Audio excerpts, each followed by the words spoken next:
खंडेकर, मी आता 7वी ब शिकते। आदरणीय व्यासपीठ तसेच व्यासपीठावरील सर्व गुरुजन वर्ग, शिक्षक शिक्षिका, इतर कर्मचारी व येथे जमलेल्या माझ्या मित्र मैत्रिणींनो, मी आज तुम्हाला भारताचे थोर गणितज्ञ श्रीनिवास रामानुजन यांच्याबद्दल माझे मनोगत व्यक्त करणार आहे। तरी ते आपण शांत चित्तेने ऐकून घ्यावे ही माझी नम्र विनंती। सर्वप्रथम भारताचे थोर गणितज्ञ श्रीनिवास रामानुजन अय्यंगार यांच्या स्मृतीस माझा साष्टांग नमस्कार।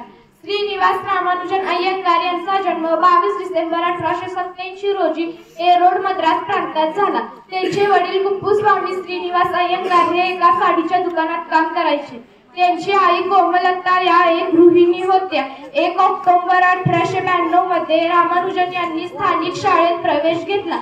10 वर्षाचे होईपर्यंत नोव्हेंबर 1897 मध्ये त्यांनी इंग्रजी, तमिळ, भूगोल आणि अंकगणित या विषयांच्या प्राथमिक परीक्षा जिल्ह्यातील सर्वोत्तम गुणांसह उत्तीर्ण केल्या। वयाच्या 11व्या वर्षी लहान वयातच त्यांनी त्यांच्या घरी राहणाऱ्या 2 महाविद्यालयीन विद्यार्थ्यांएवढे गणिताचे ज्ञान मिळवले। रामानुजन 17 मार्च 1914 रोजी SS नेवासा या जहाजाने मद्रासहून इंग्लंडला रवाना झाले।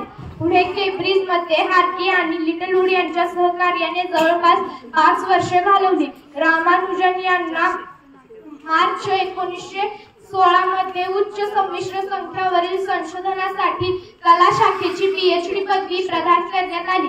6 डिसेंबर 1917 रोजी रामानुजन यांची लंडन मॅथमॅटिक्स सोसायटीवर निवड करण्यात आली। 2 मे 1918 रोजी ते रॉयल सोसायटीचे फेलो म्हणून निवडले गेले। वयाच्या 31व्या वर्षी रामानुजन हे रॉयल सोसायटीच्या इतिहासामधील सर्वात तरुण फेलोंपैकी एक होते।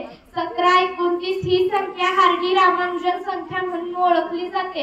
रामानुजन यांनी आपल्या लहान आयुष्यामध्ये सुमारे 3900 निकाल संकलित केले।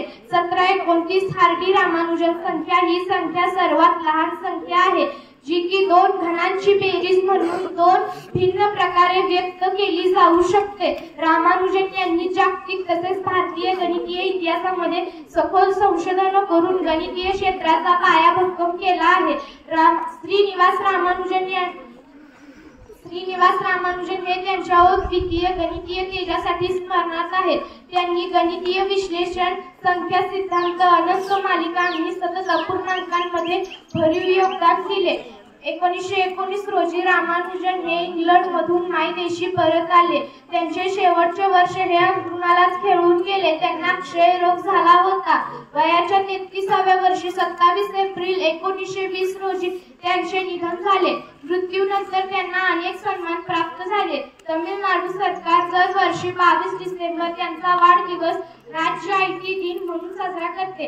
रामानुजन यांची चित्रे असलेली टपाल तिकिटे भारत सरकारने 1962, 2011, 2012 आणि 2016 मध्ये जारी केली।